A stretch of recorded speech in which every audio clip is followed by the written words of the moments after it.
Revelation 12:11, and they conquered him by the blood of the Lamb and by the word of their testimony, for they loved not their lives unto death. And my testimony is just, it's an example of the wonderful God that we serve through Christ Jesus, and his undeserved grace and mercy he showered upon me in my journey and coming back to him.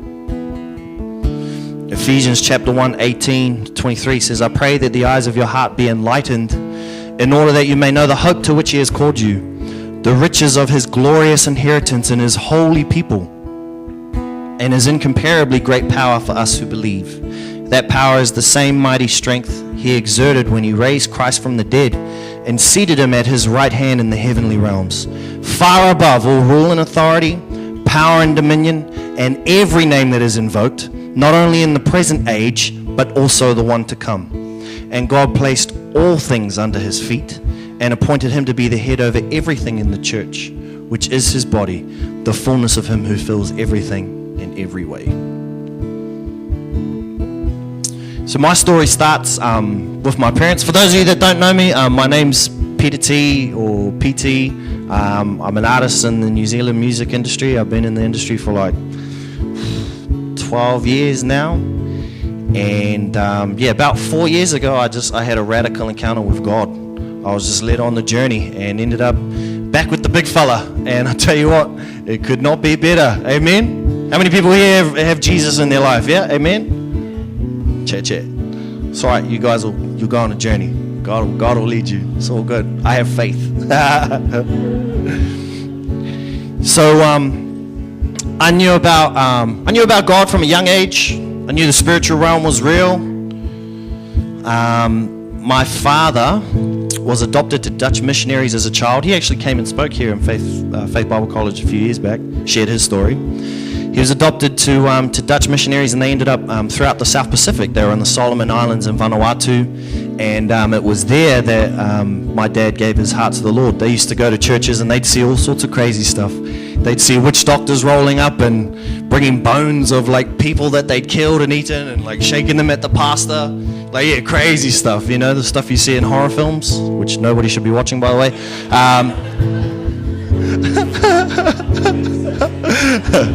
Not looking at anyone in particular. And the pastor would just walk up in the name of Jesus. Boom, the dudes would fall down flat, out cold. Power of God. And they'd be in the church next week praising the Lord.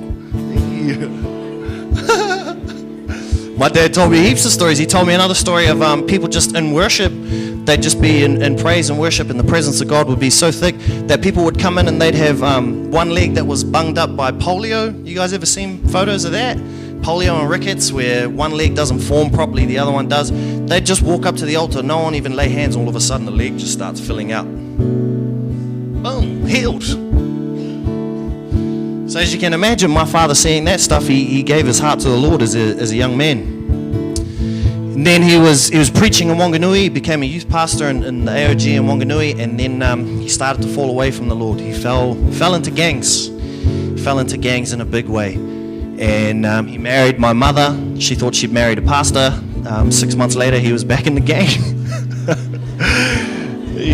Bit of a head scratcher for her. She's like, how did this happen? It don't make sense. And as you can imagine, for those that know God and then choose to turn their backs on the knowledge of God, some pretty heavy stuff starts to happen. Some very heavy spiritual stuff happens.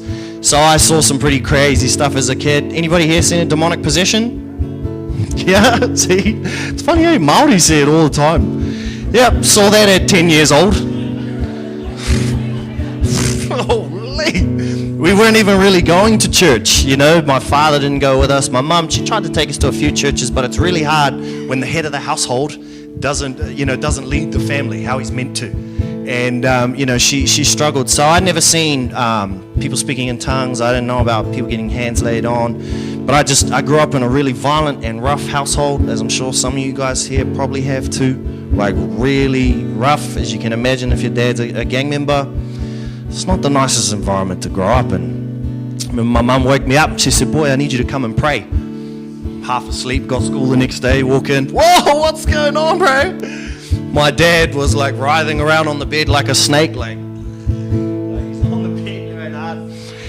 he's got bones that are sticking out from under the skin, like this, like right around here. His eyes are completely black, like as black as my socks, like there's no whites at all, completely black. And he's speaking with a voice that's not coming from out of here, it's coming from out of his throat. I don't know, it was weird. It was weird, folks, okay? I'm not gonna lie, it was very traumatizing. When you're 10 years old and you've been given no context of what this stuff is, you're like, my dad, that's not my dad. Is it my dad? That's my dad. That's not my dad. What's going on? And then she just said to me, she said, boy, just lay your hands on him and pray. So I didn't know, I can't remember what I prayed. It was something really basic. All I know is I didn't say amen. I just said, Jesus, you know, my dad, can you heal him? Thanks. That's all I said. Instantly he was back. My dad had been on a bender. He'd been drinking for we hadn't seen him for 5 days. He'd been on the terps, stank like a brewery, instantly sober. Instant. Sits up in the bed and he's looking at me. Peter. Looks at my mum. Karen, what's going on? Here's me just backing out of the room like that Homer Simpson meme, like, yes. Holy. So from that I knew, man, the spiritual realm was real. I knew that God was real. I knew, like, this is legit, bro. This is not a joke. Like, it's absolutely real. Saw another demonic possession in my teenage years in high school with a friend, you know, walking backwards like a spider. Anyway, that's another story. Anyway, but it was around that time that the Lord started revealing to me that He had a plan for my life. And I really feel to speak on that, to speak on plans for people's lives. We're going to speak on that and pray into that later. But every day for 3 years, like every day from the age of 8 till about 11, the Lord spoke to me. He would wake me up and He told me, I've got a plan for your life. I've got a purpose for your life, and I'm going to use you. I'm going to use you, and I'm going to make you very known among men. This is what He told me for 3 years, every day. I thought I was going mental. I thought I was crazy. Wake up, you hear voices like, yeah, I love you, I've got a plan for you. You're like, what is going on, bros? What is going on? I remember asking my school friends, I said, do you guys ever feel like you've got a destiny? My bros are, what's a destiny? Yeah, nah, all good, bro, all good.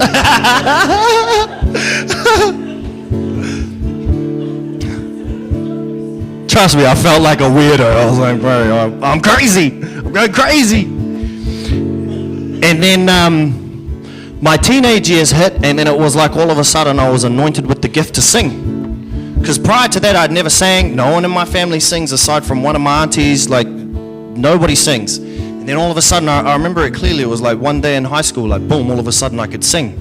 Even I was shocked myself. Like, far out, I can sing. Like, it's a gift. But for real, it's the gifts and the call of God. The Bible says the gift and the calling of God, it's irrevocable. And everybody here has a gift.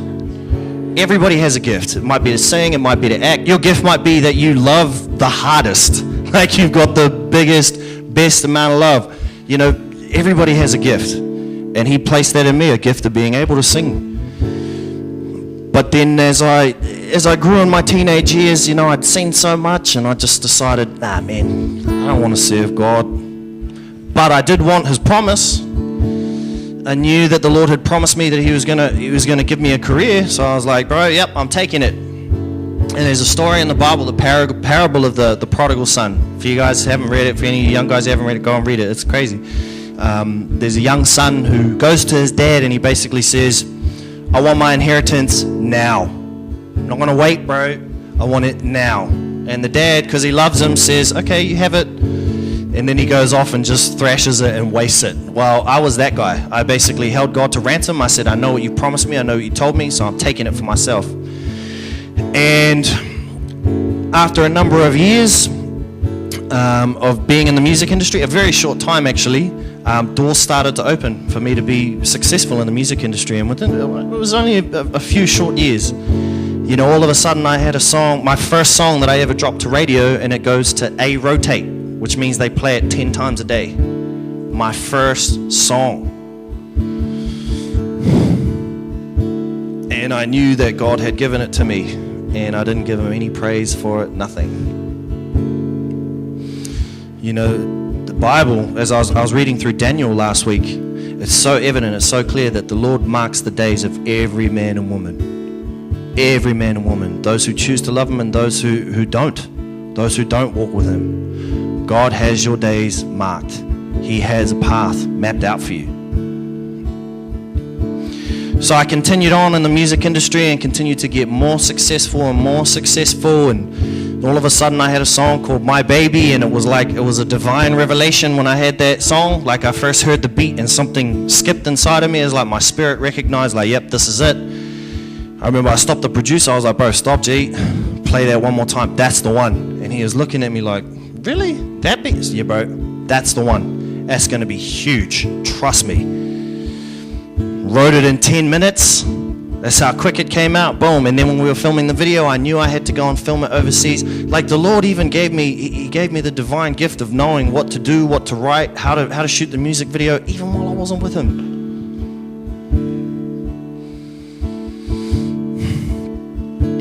And so that drops and my life changes. From there, you know, I go full-time in the music industry, start traveling the world.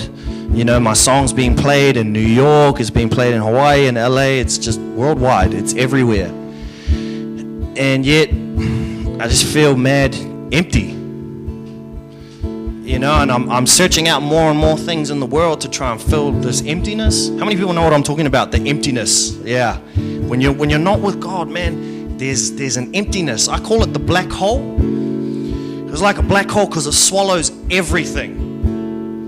I firmly believe that every man and woman has been created with that missing hole that's meant to be filled by God. It's meant to be filled by the Father. And because we don't know him, or we choose to block him out, we try and fill it with stuff. We try and fill it with things or relationships or other people or fame, success, glory, whatever it is, you'll try and fill it with things in this world. And I figured out the reason why you cannot fill that hole is because you try and fill it with things that are finite. Finite means that they have an end life. They have a beginning and they have an end. You're trying to fill a black hole, which is infinite, which can only be filled by an infinite source, which is God. Because God is infinite. He's eternal. The Alpha and the Omega. So I'm continuing on, I'm performing, I'm traveling, and I'm just getting deeper and deeper into sin.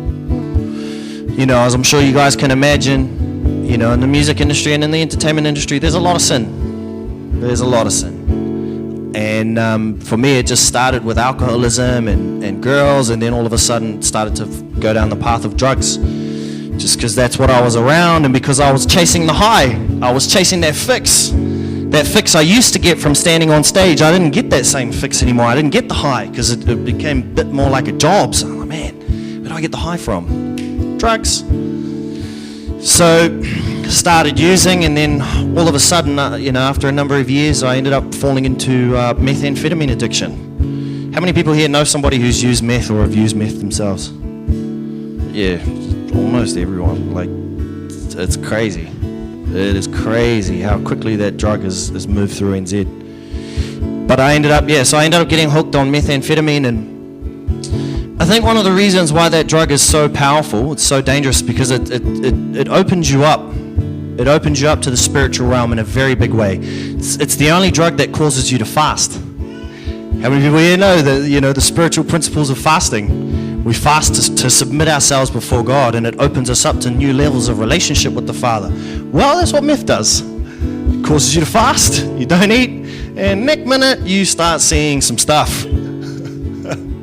I have friends who've come off meth, who are doing it for a number of years like I have, and they had the exact same experiences like I had. Demons start showing up. They start seeing all sorts of crazy stuff. And the world will tell you that, oh, bro, it's a hallucination. You should go and see a therapist for that. Just get off that stuff. It is not a hallucination. When you know the spiritual realm, when you've been around it, you've been exposed to it, and you've seen it, you know that what you're seeing and you're experiencing is real. I'd have times where I'd be at home after, a binge weekend on the gear, and I'd hear on the window freaking out, going, ah, and then it'd move to another window around the house. Like, trust me, the stuff that they show in horror films like that, it's 100% legit. They consult Satanists. They consult people who worship the devil so they can get it picture perfect. That's why watching that stuff is so dangerous, because demons will jump out. Demons are attached to the image. Anyways, we're going mad deep. But so I started having really crazy experiences, but I was very lucky because the Lord was fighting for me too. So I started having angelic encounters as well. I was in a hotel room in Melbourne waiting for a show, and all of a sudden the wall disappears, the lights change in the room, so just standard lights, they go dim, and I can see Jesus on the cross at Calvary. But not like a movie. I actually saw him through the eyes of the centurion looking up at Christ. Can see his hair moving and everything. Mind-blowing. The Lord was just opening me back up to that realm of like, okay, can't run anymore, can't be lukewarm. I'm going to bring it back in front of your face, and you're going to have to choose. I didn't know that he was leading me to a point of making a choice. I just thought, this stuff is pretty crazy. So this is mental. If I tell the brothers about this, they're going to lock me up. And then where it all hit was at the end of 2015. I had a really heavy experience. I have other friends who've come out of the music industry who've had the exact same experience. I had a whole bunch of demons show up in my house. They started revealing themselves through the ceiling, and they started telling me their names, their ages. They were hideous beings. And I knew that they weren't just standard demons, they were principalities and powers. Ephesians 6:12, we wage war not against the flesh, but against principalities and powers that rule in the high places. So there were principalities. These guys were like, I don't know how you say it, like they're rulers. They rule over demon gangs and demon kingdoms, and I knew that they were the rulers of the entertainment industry. Like I say, I've had friends who've had the same offer. And they're just coming down, they're telling me, bro, we'll give you cars, we'll give you money, we'll give you success, we'll give you like to the highest levels that you've ever had. We'll take you to a whole nother plane if you'll just serve us. So as you can imagine, I'm sitting there freaked out like, this is pretty hectic, man. What's going on? In the corner of the room, I could see the devil. And the devil was just chilling. He hadn't fully manifested his appearance. He was just there. He's just chilling, just watching. And I thought, that's strange. Why are they talking to me and he's not? Okay. Then I saw myself in the spirit kneeling before the throne of God on the sea of glass. The Bible talks about it. I hadn't even read the Bible. I didn't even know that was a thing. But I saw my spirit. I was kneeling before God.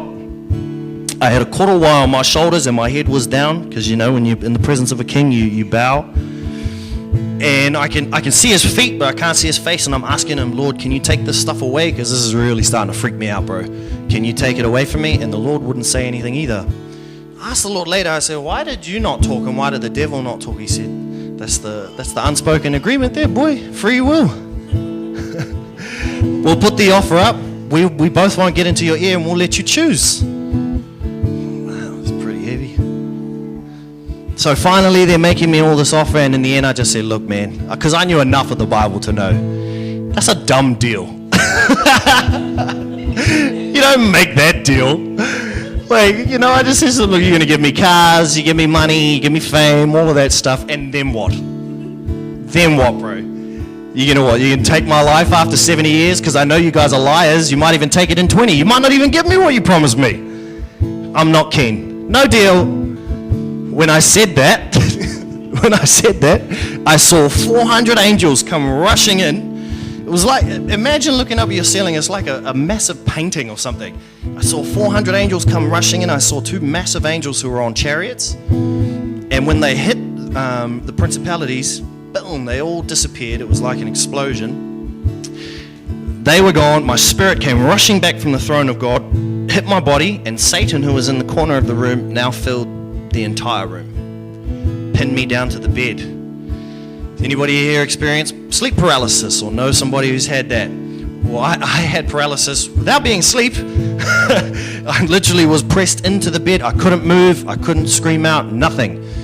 And he was leaning upon me. I could see his face. I could see his teeth. I could see the color of his flesh. I could see the horn. And man, I've never experienced fear like that before, ever. It's a different kind of fear, man. It's like, it's not fear of death. It's a fear of eternally being cut off from God. Because that's what he is. He's eternally cut off from the goodness of God. And that's what became apparent to me. And man, when you experience that, it's horrific. It's the feeling of no hope. There's no faith of it getting better. Well, he was saying things to me like, I hate you, you're filth, I'm going to destroy you, you're nothing. So this is all happening. As you can imagine, I'm freaked out. He disappears after a few minutes, and then I'm left there to process what just happened. I'm lying in my bed going, God, now would be an awesome time to tell me what that's all about, bro. God was saying nothing. Now, this is how powerful meth is. Even after having that experience, I still continue to try and use. What an idiot. Yeah, have a scary experience. Why not try the stuff that took you there? Do it again. So I used again. I couldn't get high. I couldn't get a buzz, nothing. Couldn't hear from God. I just felt blank. Like, man, I don't know what's going on. I think it was like 4 or 5 days after that experience, I ended up getting sick. So I'd become such a fiend that I went to go and put the product into the pipe that fell out onto the bed. And as I was scooping it up, I scooped up some fibers from the blanket. And when I lit them in the bulb, I lit the fibers on fire. And when I inhaled, it felt like I'd swallowed razor blades. Start coughing immediately, and immediately my first thing was, God help me!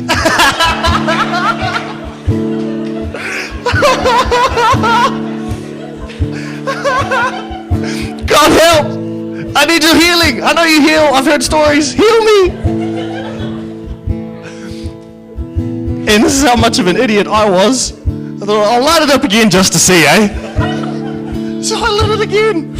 Yeah, no, it's definitely there. Lord help me!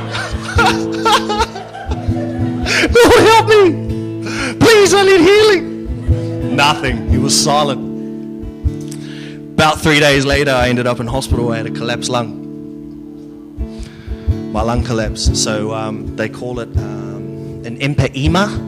And what it means is that when you get scarring on the inside of your lung, this is why they tell you when there's a house fire, you're meant to get low, don't inhale the smoke, because the smoke will burn the inside of your lung. And then it starts to get pussy and yuck, and that's what happened. My lung basically, the outside of the lung started to fill up with fluid in the cavity where my lung sits, and it just collapsed my lung. I couldn't breathe. Imagine like having an asthma attack, and imagine having that like constant. There's no rest. So I ended up having to go to hospital. They had to rush me to emergency, put a drain in the side of my chest, and immediately a liter of fluid came out. And then they told me I had to stay in here for 2 weeks while they continued to drain the pus and the blood out, and it was not nice. It was not nice. And you know what, guys, that was the first time in my life that I'd ever realized just how fragile life is. You know? I always thought I was invincible.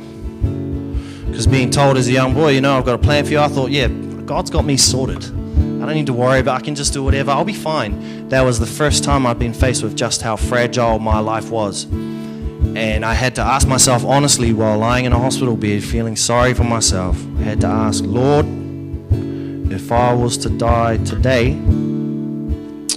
would I get into heaven? And the truthful answer to that was no. I only had to look at it from a human perspective. There's no way. I wouldn't let me in. I knew enough about his word to know that he was real. I'd seen and experienced the spiritual realm. I knew it was real. And yet, through all of that, I decided to spend my whole life not serving him. I just knew that just by my own standards, I knew, man, there's no way. I wasn't getting in. So it was about a week out from hospital, guys. I was in my studio. I was on my knees. I just gave my life back to the Lord. Praise Jesus. Gave my life back to the Lord. Romans chapter 5 verse 8 says, "But God demonstrates his own love for us in this. While we were still sinners, Christ died for us." So I've been walking with the Lord for the last 4 years now, and I tell you what, it's been a crazy journey. Like, man, when you start walking with God, everything changes. He'll take you through the valleys. He'll take you through the valleys to get to the mountains, man. So walking with God for the last 4 years, he's been teaching me about changing my desire. So my desire is no longer personal desires that I have inside of the music, inside of my business life, my home life. My desires have to become his desires for my life. If you truly love him and you obey him, you must take on his desires for your life. Same path, but the desire is different. And I just felt to speak on that just in the last couple of days. I just felt the Lord was just saying to me just today, just to talk about the paths that we're all on, because everybody's on a path. Everybody's got a dream that the Lord has showed them, or they should have.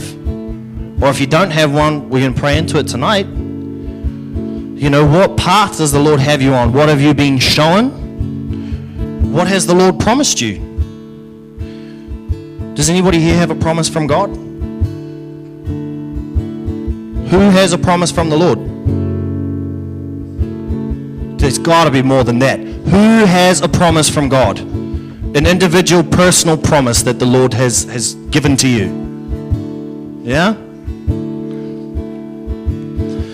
I've been blessed to be shown my path, parts of it.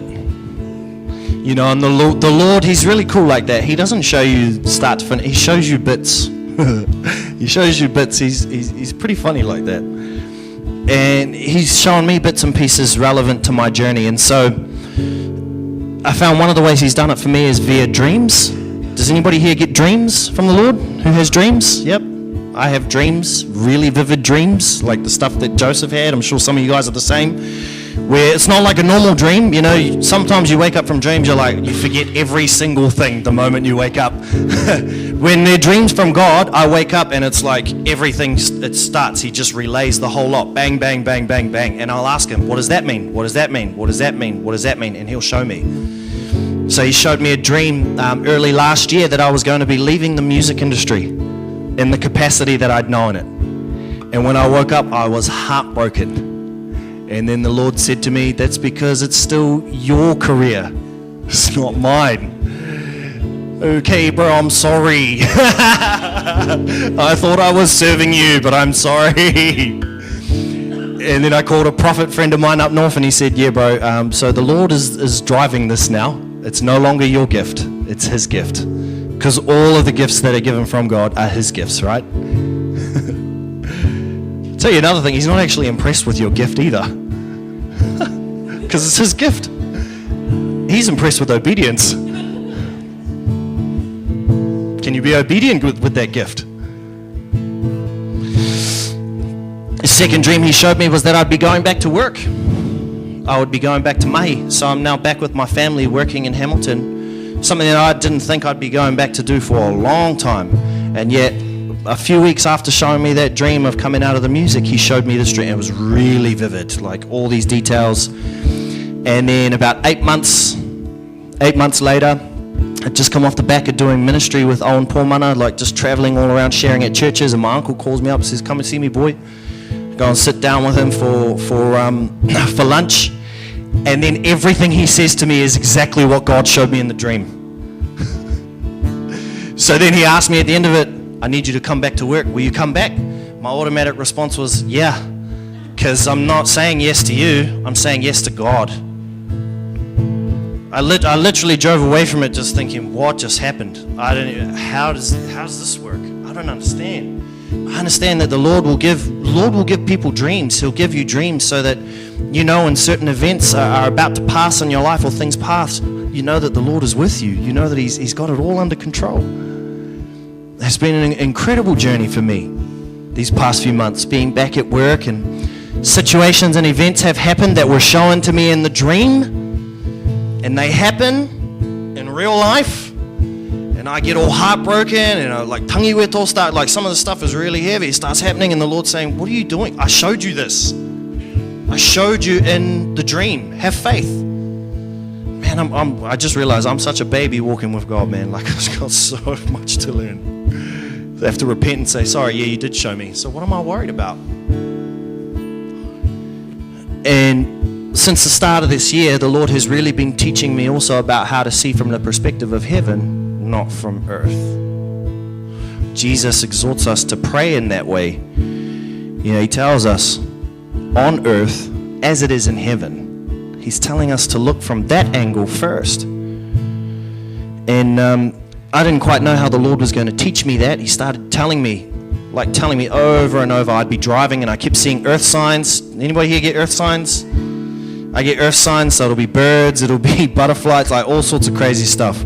Be driving down the motorway and just see hawks swooping past my car. And it'd be 10 of them. Hawks don't fly next to motorways, like they're just there. I'm seeing them, like, what do you want to say, Lord? The Lord was teaching me about coming up to the perspective of heaven and viewing things on the earth. Because how God sees things from heaven is very different. It's very different. You know, if you're up in heaven, how you view things upon the earth, it's totally different. So how the Lord started teaching me was through death. I've had 4 people pass away in the last 4 months that I was quite close to. First one was my ex-girlfriend. She passed away at the start of this year. That was the one who I wrote my baby about. Second one who passed like a week and a half later was my youngest brother, who was whāngai out to my auntie, 26 years old. Just passed away in his sleep. Person passed away a week and a half after that is my first cousin, who dies in a car accident. And then just a week and a half ago, my uncle passed away from lung cancer. And, you know, I started freaking out. Like, when I found out my ex had passed away, I'm freaking out. I'm going, Lord, what is this, bro? This is intense. And the Lord just really placed calm in my spirit. He just said, I just need you to go to her funeral, and I want you to pray in the room, and her friends are going to be there, and they don't know God. I'm just standing there, okay, I'll just pray. And the Lord says, I'm going to show you a sign once you get out there that I was with you. I come out, I walk out, what do I see? Monarch butterfly in the middle of downtown Auckland, just swoops over. From the earth signs, they're really important to me, because again, because I'm such a baby Christian, having these things really lets me know that the Lord is with me. Gave me great faith. You know, come to find out, my youngest brother, he passed away in his sleep, 26 years old. When I first heard out, I'm like, man, I called up all my prophet mates, all my pastors. We're going to warfare, guys. I'm going over there to raise the dead. I was charging, man. Like, I believe this stuff, man. I'm like, we're going to raise the dead. We're in it. And then I call my auntie, and then she tells me he's been in and out, like he's severe bipolar for the last few years. The last 6 months she's been caring for him. And he told her that he couldn't feel God anymore. And she said, boy, I'm going to teach you how to walk with God. I'm going to show you that he's with you. And so for the last few weeks leading up until him passing away, they were praying together every day. And it was the only time when he was snapping out of his state was to pray and reading the Word of God together. When I heard that, you know, bro, you know, the big fella's got it all under control, teaching me how to look from heaven. Don't stay in a state of grief and mourning, because they passed on into glory. Why would I go over and raise my brother from the dead? He's with the King. So I went there, and it was an amazing time, and the Lord showed me what he wanted me to do at the funeral was just to share about him. Talk to all my cousins who don't know him. So you can use all opportunities to exalt Christ. And it shocked all of my cousins. They're like, bro, how do you have so much peace over this? Like, it's weird. I'm like, yeah, it's because the peace is unearthly, bro. It's godly peace. A week and a half later, you know, I get a phone call. I'm in bed, and my cousin gets hit by a car. We got to go to the hospital, bro. She's gone instantly. Her sister was in the car with her and her 2 babies. She took the full brunt of the impact, and they're fine. So I'm there. I'm like, Lord, what are you doing? And he starts showing me earth signs. So I'll be driving out to the Tangi, all of a sudden hawks are flying everywhere. I'm like, okay, got to see from the perspective of heaven. Every man and woman has a day appointed to them to be born and to die. Ecclesiastes 3:1-2. To everything there is a season and a time to every purpose under heaven. A time to be born and a time to die. A time to plant and a time to pluck, which is planted. It was her time. But what was really cool is in Purupuruake, when we're all sharing stories, I got to get up and share a story about my cousin that I just found out since moving back to Hamilton, she'd given her heart to the Lord. This, like, she was the baddest cousin. Like, trust me, like, she was the baddest. Like, she was violent, she was abusive. She's the one that you'd call on if chicks were fighting you in town. Like, yeah, you get them, cuz. And she'd fight guys too. She was ruthless. And I'd just seen her in November, a few months earlier. She showed up to the house and we got to have a conversation about the Lord. Come to find out she'd given her heart to the Lord. I'm like, bro. So when I heard that she died, I knew I'm at peace, man. She's with the King. What perspective are we looking at things? From the earthly perspective or from heaven's perspective? Because as believers, we are meant to have that perspective. We're meant to go from the top down.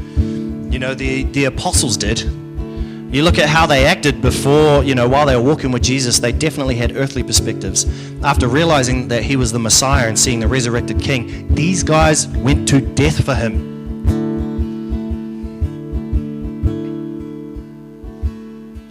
So I just want to finish by praying for everyone.